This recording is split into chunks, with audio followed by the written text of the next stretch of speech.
What an intro. What an intro. It's our freaking Friday. It's the wine unwind. Yeah, We're baby. unwinding with the alcohols, with the wine. We're talking to you guys. Talking about God knows what, because God knows what is going on right now. You know, Yeah. I expect this one to be pretty chill. I expect it to be pretty chill. I'm even down to take some life questions. Doesn't matter to me, because we already know that the baseball is running a little dry right now. Look at this dry-ass title. Look at this. Yeah, we're talking about economics right now. We're talking, and you know what's even funnier about that? We're talking about people not talking about economics. Yeah. Literally, the main problem with the MLB and the MLBPA, the main disagreement is about economics, and they're not even talking about it. Yeah, we're not even crunching the numbers here, folks. We're talking about how they aren't doing that. Yeah, because they're supposed to talk about it in January, which is literally 2 weeks away. So they've decided they're not going to talk about it for 2 weeks. That's bull. That's literally, like, what are you talking about? Like, nothing. Like, what do you, like, actually, nothing. Like, I know that there's other things like DH and there's, like, playoff bracket and stuff like that, but shouldn't that go last? You know, shouldn't the first thing to get done is the actual issue? Yeah. Shouldn't that be the first thing you talk about? Not the freaking, not what, doctoring balls and like, oh, can we get better baseballs? No, that can go after. Yeah, see, man, I'll be honest. I don't know how serious are they even talking?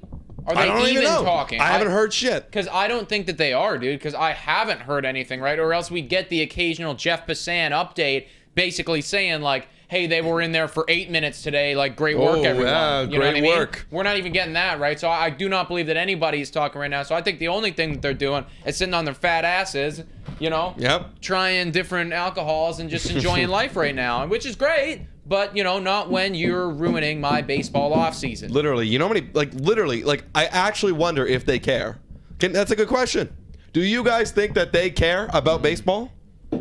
Yeah, wow. I think they, like, in some form they do, because they wouldn't be in this job in the first place, in some regard, but they don't care like a lot of people care, like fans, like true fans that have no business stake in the game. Well, you know what? Here's the problem, dude. It's like when you get so deep into it, it almost takes you out of it a little bit. Like, I know that we were talking about the same thing, right? And a little off topic here, folks, but it's like you run a podcast about the Blue Jays. You're constantly getting on, you know, news about the Blue Jays. You're constantly talking about everything that's going on. It's like sometimes it takes you away from the whole fan aspect of baseball, being able to sit down and actually enjoy it and the love of the game and stuff, because you're like, we got to cover this right now. We got to talk about this. And I can only imagine that it's like if you are the guys with the billions of dollars or however goddamn much money they have, you know, they're pretty damn detached from the reality of the sport. And bringing it to the it's just business. It's just business. Yeah, that's all it is, and that's all they care about. And they always say like fake ass stuff, like, oh yeah, like you know, we feel sorry, like sorry to the fans, like sorry about this, like we're doing everything we can for you. It's like, no, you're not. No, you're not. If you actually would, you'd be talking about it right now. Like, I'm still going to work. Nick's still going to work. Are you going to work? What are you doing? I don't think they're going to work. What are you doing? Are you going to work? No. I don't understand. No, they're not going to work, bro. But yeah, they haven't talked, and they're not going to talk until January. So that is the update, folks. That is the update. January. That's when we might get some sort of progress. Yeah. And that's a month away from spring training, which is not good. That's not good. Yep. So okay, that was the video, guys, and now it's Q&A time. All right. So hop into it. You know, speaking about how they're not going to even talk until January, they're not going to do all this blah blah blah nonsense. You know, like we keep asking, keep probing the question. Likelihood we're missing games here, man.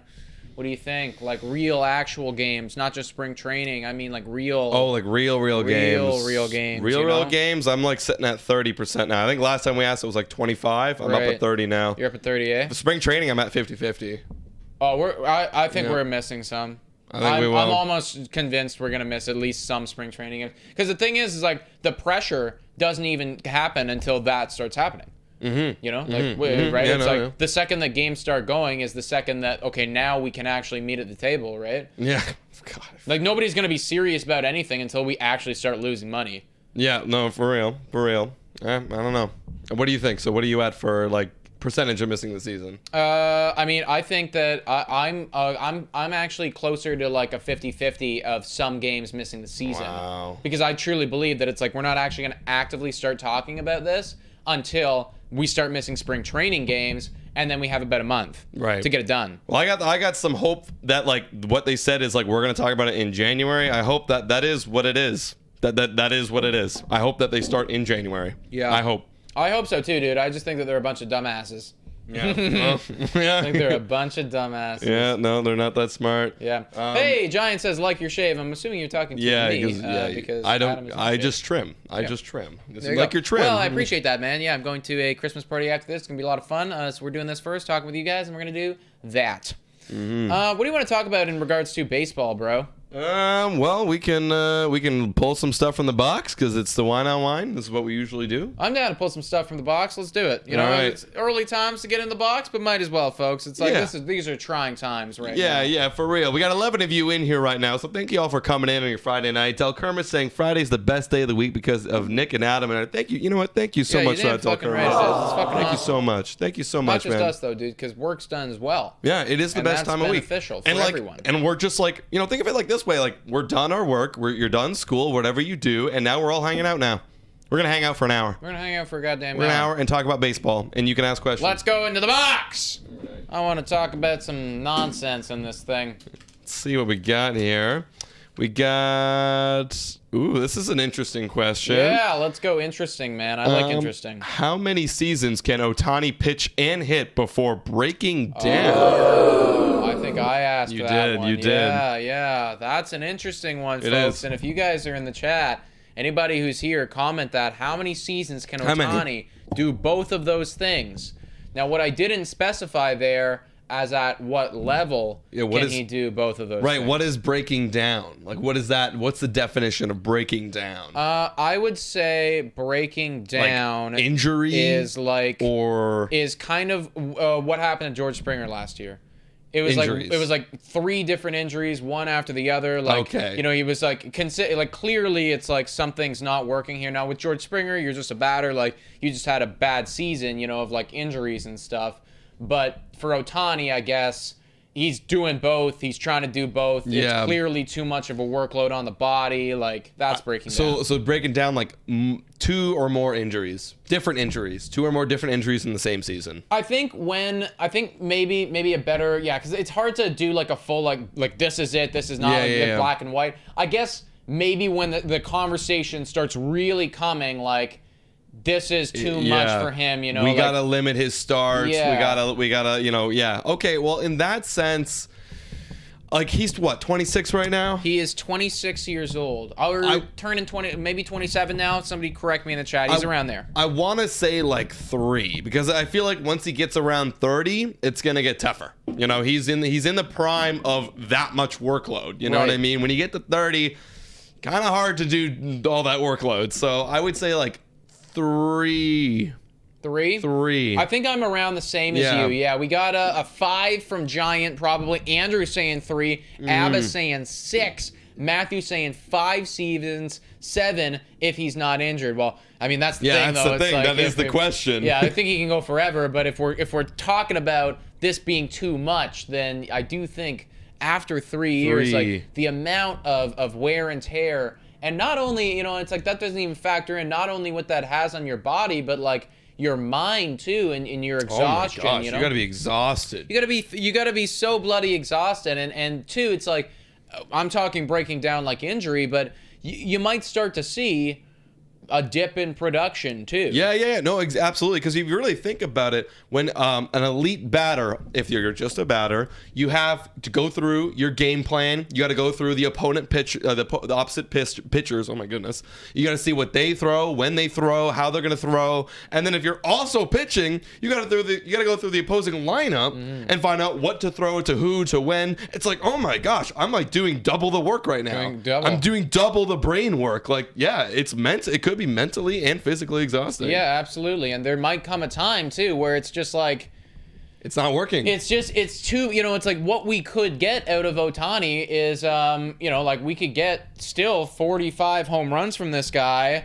But, splitting him in both like that, we're not getting great production from either, And yeah. I still think that we're going to get like 3 good years of production, though, from both. So that's actually a good question. This is kind of another question to this is which would come first, the injuries or the lack of production, the lack of elite production from both sides?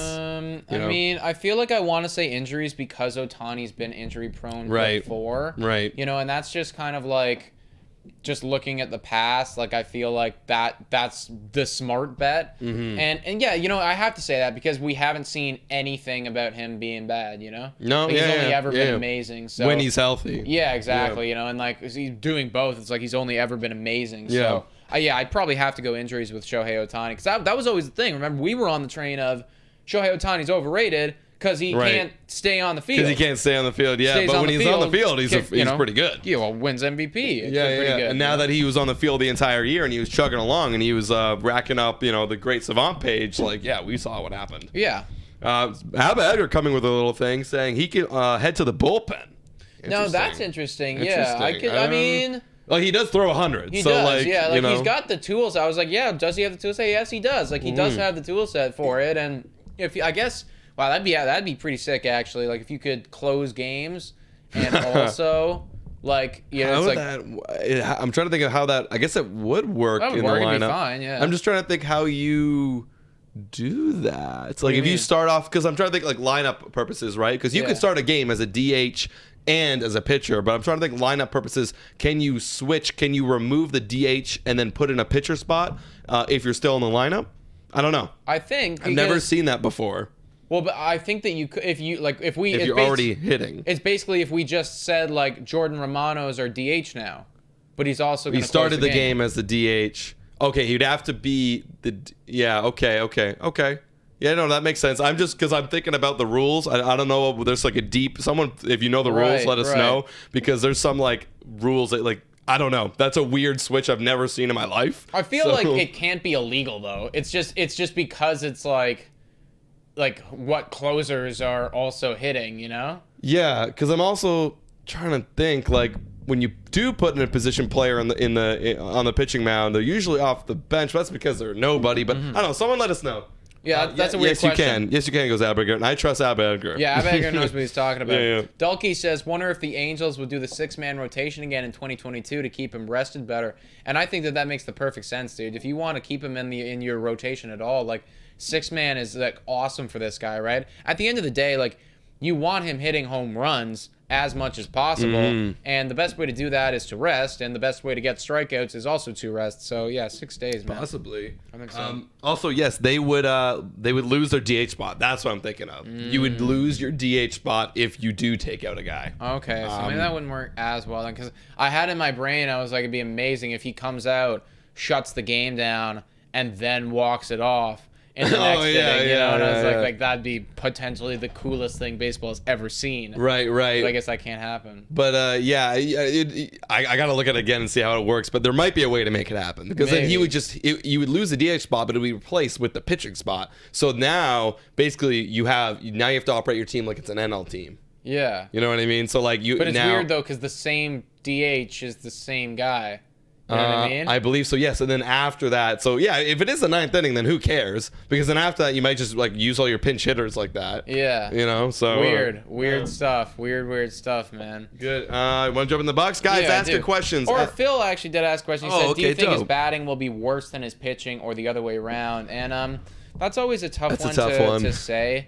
I have a feeling like it's gonna be the pitching worse than the batting. I just have the feeling. I don't know why. I get that, yeah, and I totally understand that. And I think I'm actually going to go my instinctual reaction was that as well. But I think I'm going to go the opposite just because pitchers typically get better with age. True. And he does have like crazy velo stuff with like where he's at right now pitching wise. So I think, and we have actually seen again, I guess with his batting as well, it's gotten better. But yeah, with his pitching too, it has gotten better over the years. So I don't know. I'm going to say pitching. I don't know why either. No, it makes sense. That makes sense. All right. Yes, ask your questions to the chat, guys. Capitalize it, whatever you need to do. It's only 16 of you guys in here, really small crowd, so like we'll be nice and casual for y'all. Yeah, we'll be super nice and cash.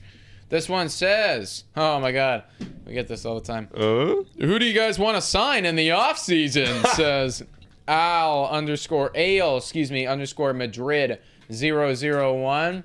Who do you guys want to sign in the off season? Gee, I wonder, bro. We've only made how many videos on it now? Oh my god, that's all we can make, guys. That's all we can make. Well, I'm still, if you update on what's going on in Adam's brain right now. Still want Chris Bryant, and yes, Ab Edgar, I do want Kenley Jansen because we literally have a video coming out Sunday. I'm not going to spoil it all, but those guys are all good. Actually, I don't want to spoil too much of it, but yes, I probably want him. Kenley Jansen. Who's the other guy? I'm blanking on him right now. Andrew Chaffin or whatever you say his name. Yeah. That's me. That's the other guy. That's my guy. Yeah, I'm interested in him, and I do want Chris Bryant. And frankly, if we got both of those guys, perfect offseason. Yeah, I agree. Right? I agree. Like, I can't, there's nothing wrong with our offseason. We get both those guys. Yeah. I would love to get another starter, but it's I'm not fine like with it. Yeah, like we have Barrios, we have Manoah, and we got Kevin Gausman. That's the three-headed monster right there. Okay, if you have a three-headed monster in your rotation, you're good. We gotta hope Manoah hits again. I do think he will. Yeah, he's a stud. And then you only have a really Ryu, who maybe he comes back and not if at worst he's our fourth guy. Okay, fine. Yeah, be the and fourth then. Guy. Fifth, that is the question mark. Yeah. It is Fifth the question is the mark. question mark, but again, I'm just kind of putting my faith in Nate Pearson. We put our faith in. Or Stripling too. If Nate can't hit, we have Stripling at the least. Well, okay, yeah, Stripling's the backup. I don't want to go there because I don't like that. But it's at the end of the day, there came a time where we put our faith in Bo Bichette at shortstop. We put our faith in Vladdy at third. Well, I guess third base didn't totally turn pan out. But then we moved him over to first base. We put our faith in those guys. I'm good to put my faith in Nate Pearson and trust that it's gonna do it. If he's looking good in spring training, then put him in. If he's not, then don't bother. He was doing good in the bullpen. If you are literally looking with your eyeballs and Nate Pearson sucks out of the starting rotation, and there's nothing you can really grasp on. Oh yeah, he's just working on his slider right now. No, actually today he's just trying to command fastballs. Whatever happened to he can't command them. to Thomas Hatch? We still own he's that still in the guy? mix. We're still with oh yeah. I feel like I have not heard anything about Thomas Hatch because it was really. I've heard of a few things. It's him, Pearson, and Stripling for that last spot. They're kind of they're both competing right now. I haven't been hearing anything about him, but I know that he was around. It was just haven't heard it too much. I mean, if he wants to do it, do it. I don't really have a whole lot of faith in him either. But we tested him out last year in the starting rotation, and he did not pan out for that. But again, 3 dudes competing for that 5th spot, so that's a good problem. Yeah, exactly. Problem. Yo, Jimmy, what's up, dude? What's up, my guy? Says, what's up, guys? Just sipping away, man. Having a good Friday evening. Time for Nate to show us what he's got. I completely agree. I'm ready to put the faith in him. We were lamenting maybe 20 minutes ago a little bit about how nothing is getting done economically speaking. We were giving our percentages as to what percentage we are going to miss out on spring training and regular season games. So hit us with that in the chat, Jimmy. I'm sure that you have an educated opinion on it. If you haven't heard, I'm about 30 and Nick's 50-50. Yeah, I think we could potentially miss out on some stuff. So Kermit says, Angels signed that Reds guy to be a two-way player. Was he a bullpen guy? I missed that. Yeah, what? How did I miss that? The Angels signed a Reds guy to be a two-way player as well? The Angels are doing shit different, bro. Yeah. They're going to have 9 players on their team. They're all going to pitch. They're all going to hit. They're all going to bullpen as well. Wow. You're going to have a 9-player baseball team. They saw how it worked last year, so they got the formula. Also, they have an immense immensely great talent. Yeah, I mean, I feel like that's not the answer. You know, we're just like, okay, Thomas, so you're also gonna hit, and then he puts up 40 home runs and puts up an amazing pitching season. You know? Yeah. Well, okay, this is hard. This is a hard question. What's easier to teach? Hitting, like to teach, like at elite level, hitting or pitching? I want to hear what you guys think in the comments. Right. I think hitting's probably easier. Oh, hitting is so hard. Hitting. Honestly, I think pitching. Is easier to teach than hitting, because if the thing is you have to be talented already, and if you're not going to do it if you're not talented, like talented in the regards of like you can teach command. There's raw stuff that you can't teach. If you have raw stuff, you can teach the command. Whereas hitting is art. It is like the hardest. It's like so artistic. It's so hard. It's complicated. And I love when good hitters talk about it. Like over Twitter, Josh Donaldson and the guy on John Boy, the former MLB player, Trevor. Yeah, Trevor Plouffe. Trevor Plouffe. They had this conversation on Twitter where they tweeted back and forth about hitting. Some of it, I have no idea what they're talking about, but it was like beautiful art that they're like talking about. It's this complicated formula that's going on in their head, and it looks so easy. You just smack a ball, but it's not. It's like this. It's this dance. It's this art, and I love hitting, and it's beautiful. But I think pitching. I don't know. Well, you guys let me know in the chat down below. Yeah. Let us know what you guys think. Matthew's saying pitching as well. Also, Ballcap saying, nice. My post-COVID stretch here won't let me drink. I drink and I feel fucked up the next 2 days. Bad stuff. Need to get over that. Well, I'm happy that you're over the COVID in general, big guy. If you did have that, I did not know that you did. But happy that you're feeling better. Hopefully that is the case. Get that rest, pump that soup, get that water, get that everything, bro, and you'll be back soon drinking like it was no problem. Yeah, God, COVID is coming, guys, and I hope we can get over it. I hope we can shut it down. We'll see what happens. We get our vaccinations, and we can see some sports. Yeah, we'll see, man. We'll see. It's interesting. Well, Jimmy also says, I think they'll have a full season. Maybe it's delayed by a week or two, but still a full. And I think they'll play the full 162 World Series. Might end up being a November thing, unless they can speed up the regular season. That is really optimistic, and I like the way that you're thinking. I hope that you're correct, man. I hope so. And I remember when it was 2020 and they were delaying the season. They were talking like April 14th, April 30th, and then it was like May, June, and then we all knew what happened. And wow, and what's wild now is that COVID wasn't as bad then. But nowadays, it's worse, and we're taking it more light. We're taking it lighter. You know what I mean? Well, we're I mean, I feel like we're kind of a little bit numb to it at this point. We're numb to it. We're numb to it. Been so used to it, right? Like the numbers are, whatever, right? Yeah. No, well, they're not whatever, but you understand what I'm saying. They're getting high, but if you look at the little stats, we're literally looking at stats the other day for Ontario. I don't know about other places, but in Ontario, the first wave was like a tiny bump to what we've experienced in 2021. Oh yeah, you know, 100%. it was the tiniest of bump, and then in 2021, it was just like, all right, this is what's happening.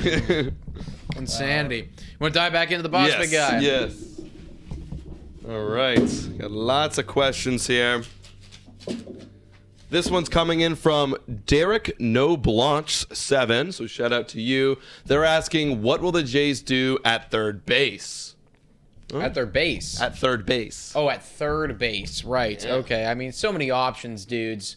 We talked about them kind of, a lot. We talked about it a lot, over the past little bit. But, I mean, Chris Bryant's definitely the outside option. If we don't get him, though, I mean, are you okay if we don't get anyone? You okay with that? I'm fine. No, I'm fine.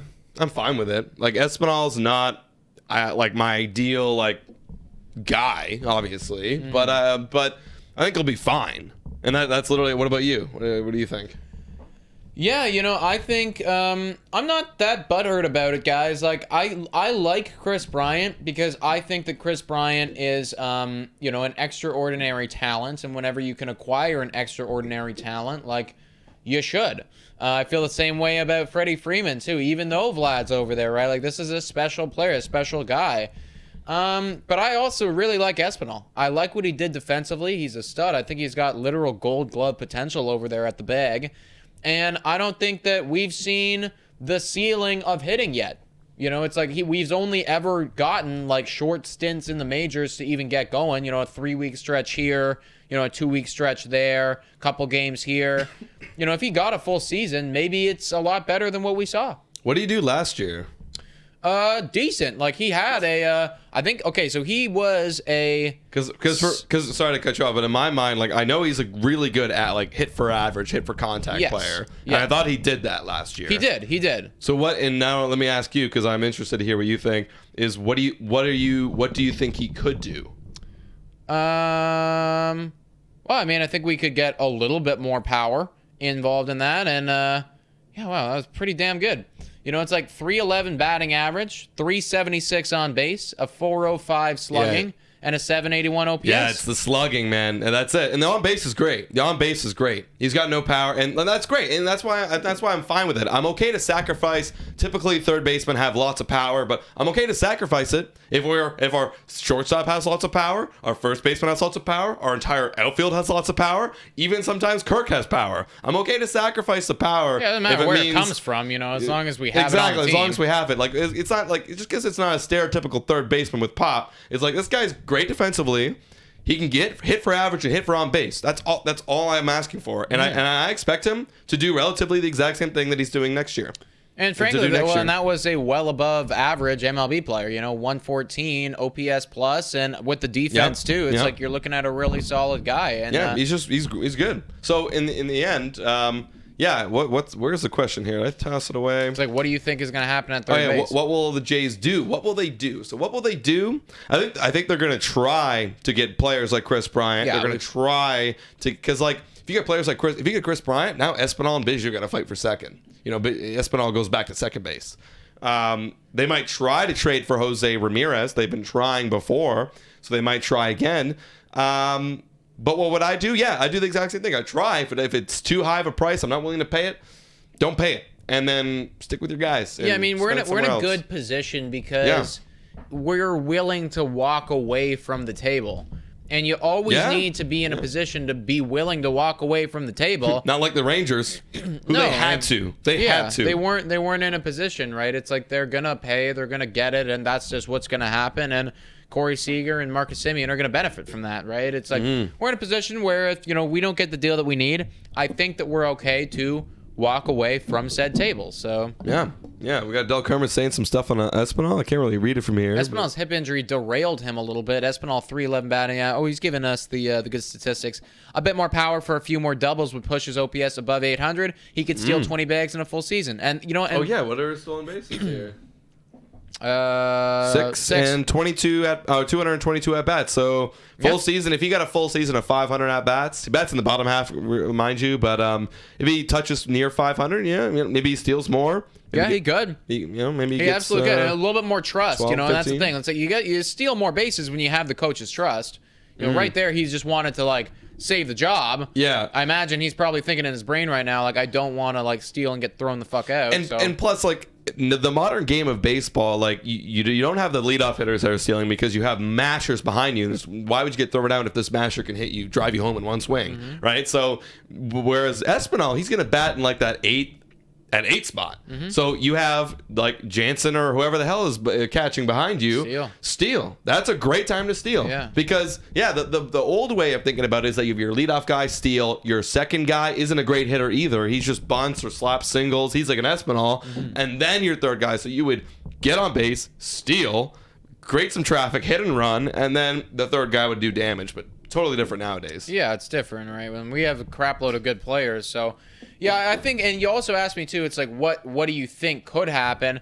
And I think exactly what Dulkey said, it's like a few more doubles, a few more steals, a few more like good running the base plays, and we have an 800 OPS guy with good on base, good average, and great defense. I think that's the ceiling anyways. So, and if that's the ceiling, like, fuck me up. Like, we don't really need anyone else there, right? Yeah, no, it's great. Like, why? Like, that's not a problem. You know what I mean? Like, obviously, things can always get better. Like, obviously, that example you're saying that what could happen is not as good as Chris Bryant. You know what I mean? But Yeah, it's like not as good as Chris Bryant. But it's also like, $150 million or $60 million cheaper than Chris Bryant for an extra Pretty much. 0.5 OPS. Yeah, pretty much. Atlanta, did you like the wreath, Nick? Yeah, I really did. I wasn't. I was pretty shocked when Adam told me that it was you that made it. I was like, holy crap, how long did that take her? And he was telling me about that too. And I was like, that's really good. So everyone who's listening, my mom made this baseball wreath. And we're hanging up outside of our apartment door. And what does it say? It says, it's like sorry, Santa. Sorry, we tried. We tried or something with baseballs around it, like little foam baseballs. It's really good. So thank you, Mom. It's sweet. We're the talk of the fucking hallway, Atlanta. Oh, yeah. I would imagine so. I don't know. Yeah, I could imagine. Yeah, because how could you not look at that and think, like, that's different? Yeah, 100%. It's like, I'd be jealous if I saw that. I'd be like, damn, that's it. Pretty elite. I look at the wreath at the end of the hallway too, and I'm just like, yeah, you wish. You're trying. They didn't walk down to our end. They don't see what we got. No, they don't see. It's like, it's too bad that we're at the bottom, Atlanta. I wish we could be at the front. Also, Dylan saying, "What's up, boys? Been a while. Happy holidays." What's up, dude? What's up, Dylan? Welcome back, up, big guy. I'm gonna dive in the box too. See what else we got going on, folks. Also, I say Dylan, but it's like Dill MXN. Yeah, I always get confused there. Yeah. I always just say like. How would you how would you want us to say your name? Dill. Well, MX Man. I don't really want to. I don't want to be rude, but that's not your actual name. No, right? no. Yeah, but your like, YouTube name. How do you refer to be called? Oh, this is a good one from Steven. Will the Jays regret trading Austin Martin in 5 years? In 5 years. It all depends on how Jose Barrios turns out. I hope not. You know what I mean? I hope they don't. Yeah, because if they do, then we probably... Well, if we regret trading Austin Martin, we haven't won a World Series. Jose Barrios is probably not living up to his contract. It'd be an awful contract. And yeah, like we've probably missed out on this window. Mm-hmm. So this whole window that we've just had, it's bad, It's bad now, yeah. Yeah, right? Because it's like, then I'm going to regret it. Because at least if we missed the window and, whatever, well, at least Austin Martin could be good. Yeah. And then but then if we're regretting it, it's because Austin Martin is being good. That's another thing as well. His value is outplaying Jose Barrios. Right. And he's cheap and he's young and he's becoming the next Tatis. He's the superstar of the game. Okay, well, even if we win a World Series, and if he becomes the next Tatis, I'm still gonna regret it. If he becomes the next Tatis, there is no scenario that we could do where I would not regret it. Yeah, absolutely. Because, even if we won one World Series, we'd win 2 if we had the next Tatis. So he's not allowed to do that now. No, yeah. We're looking up his stats right now. I want you to do well, Austin Martin, but, not that well. You know what I mean? I hear you, man. Don't do that, Let's see what we got here. What do you do in minors? Because I know he wasn't elite last year in the minors. In 2021, with the 2 teams that he had, he had a 270 batting average, excellent on base with 414, but the slugging was atrocious at 382, and the OPS was about average. So wow, yeah, he's not much of a slugger, and that's the thing that everyone said. He doesn't hit home runs. Also in Vanderbilt. That's the thing, though. He really didn't hit home runs either, but he did have 10 in 65 games, but he's also using BB core. We got to remember that. So, there's a bit more pop in that bat. So, yeah, I mean, if he's going to be, an elite Espinal, his on base is really elite. That's great ball recognition, excuse me. Yeah, and I mean, I don't think he needs to, yeah, exactly. I don't think that he needs to hit home runs to be an amazing player. We've seen players be pretty damn incredible and not hit home runs. Let's take a look real quick at this one guy, Craig Biggio, who was a Hall of Famer. Yeah. Who did not hit a whole lot of home runs. No, he didn't. Wow. Never hit home runs at all. But the OPS was always where it needed to be. A 796 OPS. Career OPS. But that's a lot of seasons. It's look at this, elite time right here. These are the Hall of Fame years right here. We're looking at, I'm sorry, you guys can't see, but it's high 800s, 900 OPS there for Craig Biggio. Mm-hmm. And I mean, and he's a Hall of Famer, right? So you don't need to hit home runs to be elite at the game of baseball. Obviously, that is a important It just stat, and boosts it's your helpful. numbers. It boosts your numbers. It does boost your numbers. But I mean, I still think Austin Martin is going to be a great player in the league. I don't know if he's gonna be Craig Biggio because we don't know. Craig Biggio, but like that, like he could be, right? And if he is Craig Biggio, then yeah, I'm gonna regret it. Yeah, exactly. I'll obviously regret it if he's fucking Craig Biggio, but hopefully he's not. We got Daryl Adams saying, Nick and Adam, how much? Sorry, I can't even read it. Can you read it? How much money you think the Jays will spend after lockout is over? Well, buddy, we want to spend big. I got a good idea. Yeah, that's the thing. Is it can either be really big or really small. I think we're at least gonna spend $10 million. Yeah, whether it be a bullpen guy, a starter, whatever it might be. But yeah, I mean, how much? Okay, well, let's answer the question. How much do you think we're going to spend? I think that there's been a little bit too many rumors about us getting a big guy that we're not going to get anyone. I feel you. So it's like I do imagine it's going to be like $150 million at least, like bare minimum. Like that you're committing to.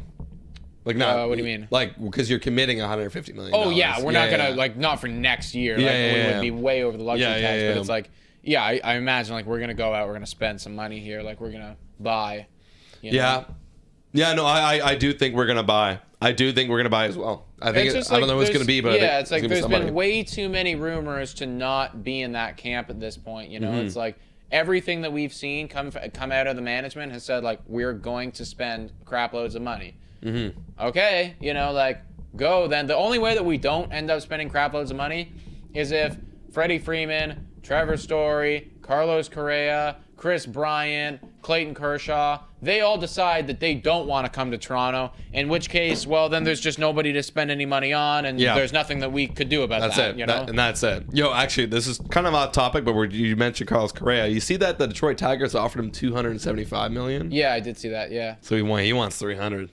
Oh, 100%. Yeah, he's definitely getting that. You know what's wild? I remember because on my fantasy app, seeing Carlos Correa, and I got an update, and it was like the Astros offered him $150 million, and he turned it down. Yeah. And like, I remember thinking at the time, like, dang, like I'd take that if I were you, Carlos. This is like early season before he had his big breakout season when staying healthy and everything.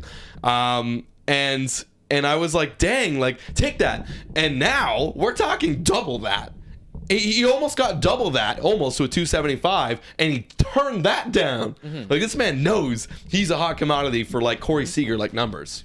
Yeah. In terms of payment. Yeah, absolutely, right. And I think that he's gonna get paid that. I mean, do I want to do that much money? Probably not. I don't want Carlos Correa if he's asking for $300 million. I'm sorry, guys. I don't want that. No, I don't want that either. It's like that's the one guy I don't want actually. I would take Trevor Story. Yeah. I would take Chris Bryant. I would love Chris Bryant, actually. Yeah. Who else is still a free agent that we could Freeman's grab? Still available, Yeah, I'd take Freeman. I'd take Freeman over Carl. It's just too much money, guys. Like, we got to save that $300 million contract for Vlad and Bo. I'd rather that. Yeah, like, out of the four, like, big bats that remain, in my ranking list of, like, what I want, it would be Chris Bryant in, like, a tier all by himself. Yes. Then it would be Trevor Story. Then it would be Freddie Freeman. Yes. They're in the second tier collectively together. Yes. And then in the third tier it would be Carlos Correa. That would be what it is for me. Yeah, out of those four. The big bats. Yeah, because the second tier have similar problems where it's like you gotta figure out where they're gonna play. Second tier have similar problems, and I like Trevor Story slightly more than I like Freddie Freeman, just simply because he's like 3 years younger, and I think he's also going to cost like $40 million less, And I like that. No, I do like that. Even though I do think that Freddie Freeman's a better baseball player. I do think that Freeman would. I do think that because it all depends on how long we sign him for. I do think that Freeman for the next 3 years is going to be better, like still better than Story. Probably, yeah. Also, we're going to get a donation. Dono, Dono's coming. We have the notification or the sound behind us. Oh, there it is. Dono from Sean Patron. Let's go, Sean. Welcome back, baby. Dude, thank you for the $1 donation. We appreciate you, big guy. We're talking about our little tier list right here. What's your tier list, Sean? Let us know. Seriously. What do you guys have? Who would you prefer out of those four? Yeah. Who would you prefer? We got Correa, we got Story, we got Freeman, and we got Chris Bryant. Who would you prefer? Yes. What about Suzuki? Phil is asking. Yeah, you know what? I like it's different though. It's like because Seiya Suzuki is different than those guys because like they're in a whole different like money tier, right? Like they're like 3 times the monetary commitment of a Seiya Suzuki almost. It's like if we're assuming like Seiya Suzuki is going to be 50 million to like $60 million, which is what people are kind of guessing right now, then that's way less than those guys. Am I down for it? 100%, especially if he can get converted to his other positions. Yeah. But yeah, because he's an outfielder primarily when he played in the Japan League, but he started out as a third baseman, but he hasn't played in like since 2014. So we gotta maybe hope and see. I guess he's the new Randall Grichuk. You know what I mean? I would much prefer him to Randall Grichuk too. I'll be right back. No worries, because I have an idea I just thought of right here. So if we're gonna commit like $50 and $60 million, guys, to Seiya Suzuki, what that means to me, right? When you look at the elite bats of the game that are asking for 20 to 30 million, right? Now what you're asking of a 5-year contract is to give me like 2 to 3 elite years. You know what I mean? For it to be pretty valuable, or give me 5, like. What would be passable for like? Because if 5 years, 50 million, 10 million a year, what's passable? All right. Well, do you think what Randall Grichuk has done so far has been passable? Let's take a look at his baseball reference, because we gotta look at all the years. We gotta look at all the years, because he has 2 more years left. So he's for his first 3 years of 30 million. I think it's like, to be exact, it's like 30 point. Well, what he gets paid every single year $10.3333 million. Yeah, so 30.999, so basically 31 million. So that's when he came to Toronto. So he came to Toronto in 2018, and that was actually his best year ever that he had. So since he's been in Toronto, he's had that 2018 year he wasn't signed though. He wasn't on the deal. Oh, so you want like what is the value? Oh, okay, damn it. That actually lowers it a bit. Yeah. Because I was like, that's pretty good. Yeah. So ever since we signed Randall Grichuk, we kind of bought on the upside. We bought on this high upside of him being 26 years old and having an 803 OPS. Ever since then, he's had a 242 batting average, a 286 on base, which is frankly, for me, not good enough. No. A 448 slugging, which is fine, and a 733 OPS, which is not ideal. He's the opposite of Espinal. Pretty much. Hits for power, not for contact, right? Yeah. And the number that sticks out to me is that OPS plus of 95, which basically says to me 100, for those who don't know, 100 is league average. Yeah. He's below league average. We're paying a guy $10 million for below league average. Not acceptable. What I want, and I'll answer the question, something like a 110 or a 115. Like, if I'm paying you $10 million, you're a bit older, you have some upside, and Randall Grichuk had upside. Look at that 1 year when he was a rookie, 877 OPS. Yeah, and that or a sophomore. That's why we ended up paying him so much damn money, because we got him in this year with the 803. Yeah, with the 803 OPS when he's 26, and you're thinking, okay, 26 years old. Yeah. He just hit, 25 home runs, had a great OPS, great slugging. If he can just get the batting average up a little bit, we're looking at, potential all-star here. Yep. Sadly, we've done the opposite. We've been lower than that every year. 2020 had a good year, but I mean, 2020 was short, and 2020 was when Randall Grichuk actually had hope for me, and then he died. Yeah. For me, either he has like 2 to 3 elite years in the 5-year window for Seiya Suzuki. Elite year being like, for me, like 820 OPS or something plus. And then or you probably hit for like upper 700s, and I'm like, all right, fine, I got my value. Oh yeah, I think that's fine, dude. Like if he wanted to end, his stint with the Jays at like a solid 775 OPS, like that's fine, That's fine. We paid for that. That's fine. Yeah. What do you guys think? We bought that, and that's okay. So $10 million, and that's the thing, right? Like I always look at it this way: the average MLB contract is $4.1 million. Right. The average MLB contract is $4.1 million. So you'd think, and this isn't obviously not an ideal comparison, because the rookie contracts are so low. Exactly, but it's like you kind of think it's like, okay, well, if the average MLB contract is $4.1 million, then the average MLB player is around that. That's not the case. It's hard obviously, comparison because as soon as you hit as soon as you hit your free agent years, like you're expecting, like if you're a serviceable player, is like 10 million at least. You know what I mean? That's the thing, yeah. And I think that's part of the problem. We're cycling back to the freaking economics. Maybe that's part of the problem with how baseball's structured.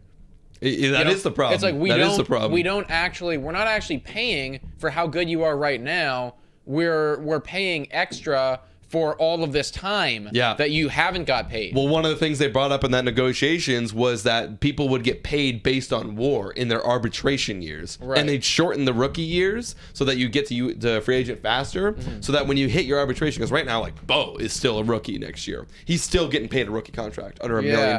That's insane. Crazy. You know, it's like that's insane. He's a core part of our team. Yeah, like there was 3 years. There was a time where he was even getting thrown around, like never seriously, but a time where he was getting thrown around as like MVP last year. He was MVP 12.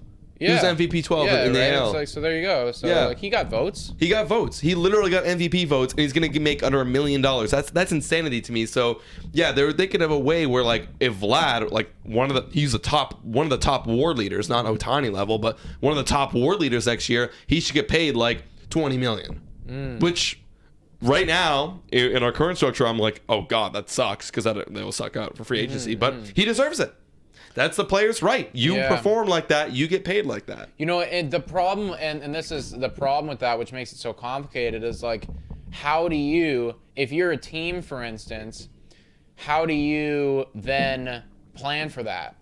You know, like if you you can't. That's like, the game. That's the game, man. Yeah, like if you're going for it, right? You're going for it, and all of a sudden, you know, like, Jesus, I don't know, like, like big injury here, or Nate Pearson, for instance, like, Nate Pearson just starts going off. He's like in his first like arbitration. He'll be in his first arbitration next year. You're going for it. Nate Pearson is popping the fuck off right now, unexpectedly. The whole season, unexpectedly. I love it. It's like we have to play him, but then, do you not play him as much because you can't pay him the next year?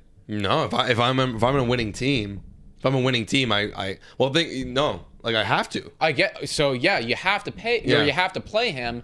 So, but then when it comes time for the arbitration, you're like, I don't have $20 million. Like, do we have to sacrifice him, or like, what does that mean? No. I think what that would mean is a different mentality. I think we have to change the way we think about general managing, right? Because we're so stuck in this current way of what we think about rebuilding and restructuring teams. But now we got to anticipate that. We have to leave a window open. Like, we can't, like, now if we're at the luxury tax, we're in danger zone. If all of our team pops off, we got to let some go.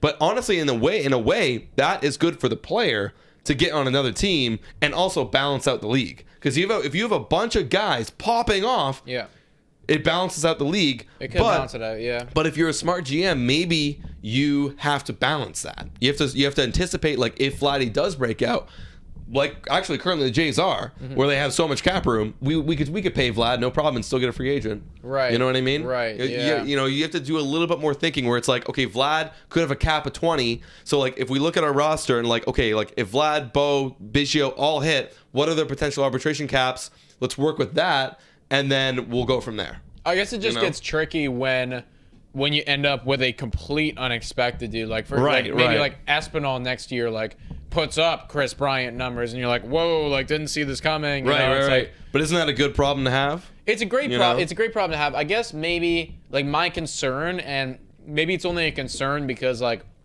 we are in what I would consider to be the early goings of the dynasty. Yeah. Is like. Is this gonna shorten dynasties? Is this gonna kill them longer? Yeah, because I hear what you're saying, because like that's what extends dynasties, is having these young guys. Is having these young guys come up and still also owning like your all big, these huge elite big players, right? Like you kind of need to have young guys get paid dick and also do amazing, Yeah, exactly. So it's difficult, right? I guess like because you look at the Astros last year. I know that they didn't win, but like. Kyle Tucker doesn't get paid anything, and it's like, and he just Jordan doesn't get paid anything, right? And it's like they're a lot of their young pitchers too. Their pitchers don't get paid anything, yeah. And that's why they were able to keep going. If it was to a point where it's like they had to get paid, then they might be finished next year. Like their dynasty could be over. Yeah, I would say they would lose. I don't know their pay structure right now, but like they would they would lose a couple. They might lose a couple guys. But the thing is, I think as well, I'm not sure, but if it isn't, because they haven't decided anything. Look at this video title. They haven't talked about anything financial. But if they do, here's my suggestion: is that it's a year-to-year basis. Because young people can be volatile, right? You can have a great year, a sophomore slump, blah, blah, blah. So maybe they take that into a bit of consideration. Maybe if it's like the first arbitration year, maybe it's like a multiplier effect where it's like first arbitration year, you had a great year, you get your WAR times 1. And then the second year, because they already kind of similarly do that, but maybe a little bit, let's add a little bit more money. The second arbitration year, you do it again. Oh, now we multiply it by 2.5 or something again. You know what I mean? So if a guy sucks throughout his arbitrations, and then his third arbitration, he's hitting now, and he's 28. Oh, like it's like a Carlos Rendon situation. Like, okay, this guy could actually be good now. He's in his prime. Multiplier is like 4. Whatever it is. Yeah. Obviously, you don't know the exact numbers, but I understand like the sentiment to what you're saying. Yeah. So it's a tricky situation, guys. It is really hard. Baseball is a weird sport because it's unlike some other games where, like in football, for instance, not all of them, but most of them are coming straight out of college, and they're here now. Yeah, that is most of them, because a lot of baseball's different where you have international signings from fucking everywhere. High school. You don't see that in football. No. You have guys right out of high school, and then you have guys right out of college. Yeah, so, and it's also, too, it's like you might not get a guy coming into the major leagues until he's like 26. Like, you don't really want to be a rookie when you're 26. That is the thing. I think what is it, the average age? I think it's different now, but a couple of years ago it was like average age was like 24 and a half. Like that they make their debut? They make their debut. Like that's late, Yeah. Like for a lot of players then it's like I'm 31 and hitting free agency, or 30, It's that's what it is. It's like that's now hard. Nobody wants me. It's like now nobody, because it's like all my best years I just played, and they're for cheap. Exactly. And no one wants to pay me. So I think that they need to shorten the rookie, and I think that's what they're trying. They're not actually trying right now, guys. The title of the videos, they haven't started yet. But they that's an idea that's out there, is that they would actually try to shorten the rookie years, the service time. They would get rid of that shit, where it's like, I honestly think it should be like this. Maybe because it's 6 right now currently, right? 3 rookie, 3 arbitration. I think it should be like 4. I think so too. Way shorter. Yeah, I think so too, man. 1 rookie year, then 3 arbitration. You have your rookie year. You are a rookie. We don't know who you are yet. Dude, service time, see who you service are. time is the dumbest fucking shit I've ever heard in my life. It's stupid. It's the stupidest thing I've ever heard in my life. Why did that happen? Like, I get it. I get it, because it's like baseball, like you said, volatile sport. Like, maybe they're not going to play that much, and you're like, well, I don't want to waste my rookie year on this guy, because, like, we're only going to play him for, 10 games or some shit. Right. Well, that's too bad. Yeah, that's too bad in my opinion. It's just like he's a rookie right now. Like, if you want to bring him up, be fucking serious about it, and now you're gonna play. Yeah, you're gonna be a rookie now, and you're gonna be in this league, and that's just what it is. Yeah, I agree. 1 year of rookie, he's like $600,000. You play him. What does he do? If he sucks, great. Your first arbitration year, this is actually good for the freaking owners. Great. You can pay him $1 million, maybe $1 million if he sucks. Now he has 3 more years to develop, and whatever he does, that's great. Yeah. If he doesn't develop, but he's a highly touted prospect, maybe he's like about average. He's only gotten paid like $3 million, like $4 million is the average, and then now he's hitting free agency. Someone might take a flyer on him. Boom, take a flyer on him. Yeah. Whereas if you're a mediocre guy hitting your free agency in like your 30s, you're done. You're kind of done. Yeah, it's that middle area where you get lost. Yeah, you get lost, right? It's like, and that's the thing, like, Vlad's gonna be fine. Like, Vlad's gonna be fine. Bo's gonna be fine. It's like, those are the guys we care about, right? We hear about those guys all the time. But on Espinal, for instance, the second that Espinal's not on the Blue Jays anymore, I'm not gonna hear about this guy. No, never. And like, if he disappears, like if he's not in the league anymore, if he doesn't get paid, I'm not gonna know. No one. I'm gonna have no idea. Who knows about Santiago Espinal? No one that's not a Blue Jays fan. No one that's not a Blue Jay fan. Some Blue Jay fans don't even know who this freaking guy is. Does anyone not know who Santiago Espinal is? Honestly, if you're in the stream, you probably know who Santiago Espinal is at this point. But it's like, like that's the point. And maybe instead of, because I know you're saying 1 rookie year, but maybe to make it fair for both teams, it's like 2 rookie years, 2 arbitrations. But like the last arbitration is like 4 times multiplier, some shit like that. Right. Interesting. I hear what you're saying. So it's like it's a little bit of both little bit of both there, both worlds. I don't know. They got to do something, man. They got to do something. Well, they got to do, guys, because they're not going to talk, just for those who are just joining. The news is they're not going to talk until January about financials and or core economics, as the title is suggesting.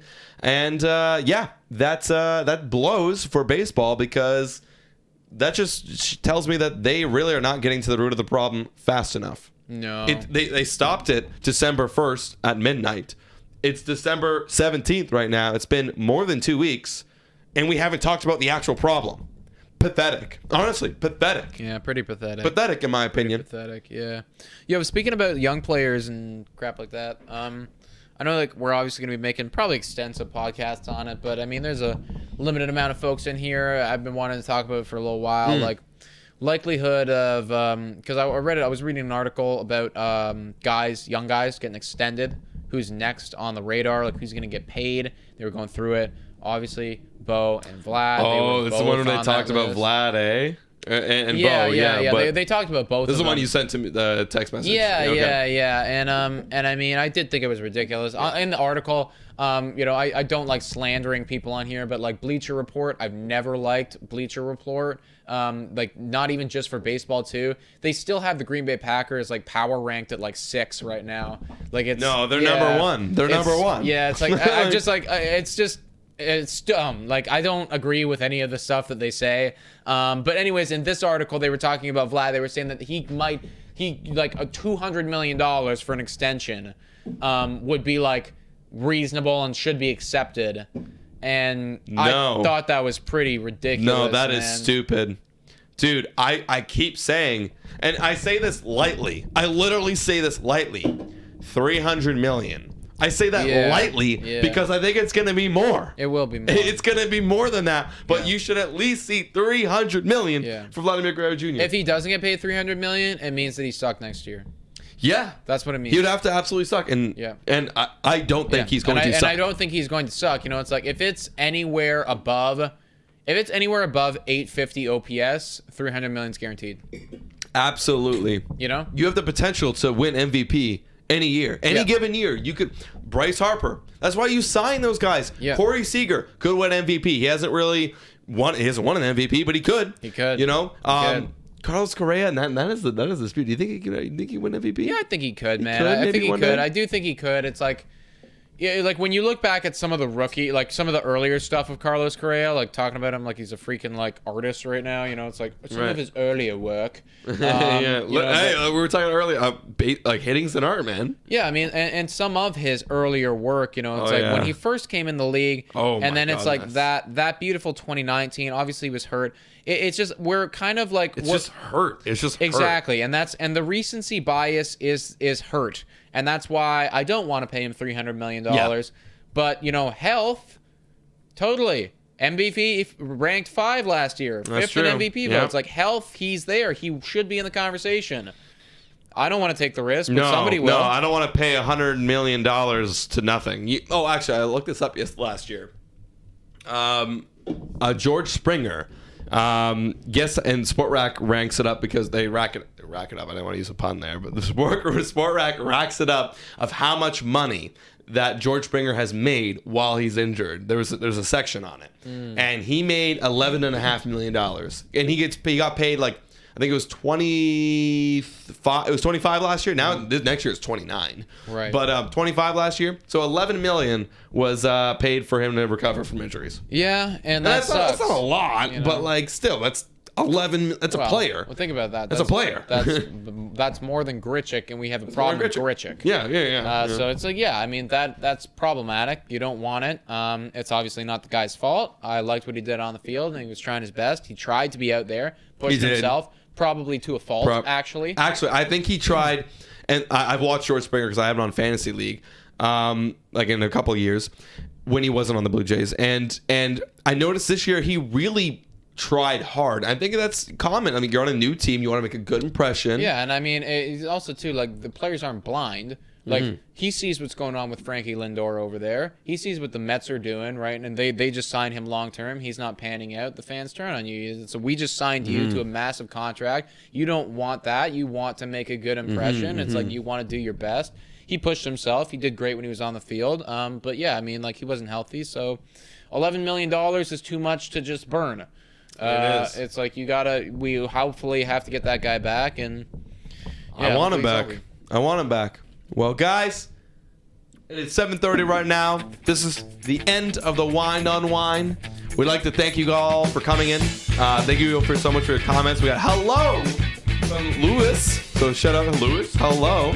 I love Smash Espinal's Hockey Kid. What's up? Thank you guys for so much for commenting. Daryl Adams, Del Kermis, as I'm reading right here. Sean, everybody. Sean, thank you for donating. Actually. Oh shit, I totally missed Daryl Adams with the Nick. Would you go after John Lester if you can get him cheap? If you're still in the chat, buddy, let me answer that real quick. I'm not as familiar with John Lester has done recently, but I'm a little bit scarred. I think I would say no. I think he's had some bad years. No too, yeah, because it's like my first couple fantasy seasons, I drafted John Lester, and stupidly. It's been literally ever since I drafted him, it's been bad. No, he's done now. End of his career. I think he's gonna retire after this year, to be honest.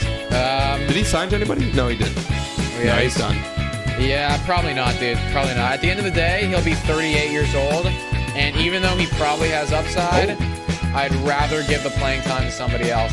I think no. I agree. Also, Jin K with the dog. Shout out and thank you, my guy, with a big $5. Say an interesting topic to talk about. Keep up the good work. We will, buddy. We'll be, thank you, man. Sure, we'll be live. Excuse me. Again, very, very soon. Doing a lot more podcasts. Look out for looking at the bullpen. Yeah. Targets for the Blue Jays. Yeah. And if you guys ever have any podcast questions or podcast suggestions, now is the time, because there is no baseball. We're doing anything and everything, man. So if you have any ideas that you want covered, any fun videos, you let us know. We're also very close to 5K subscribers, so subscribe. And any ideas for some celebratory 5K streams would be widely accepted. Yes. We're literally 300 subscribers away. I hope it's really slow right now, but we hope we can hit that. I'm hoping, obviously, sometime in the new year, before the regular season. So we'd love to hang out with you guys, celebrate that. Yep. All right. Thank you so much for watching.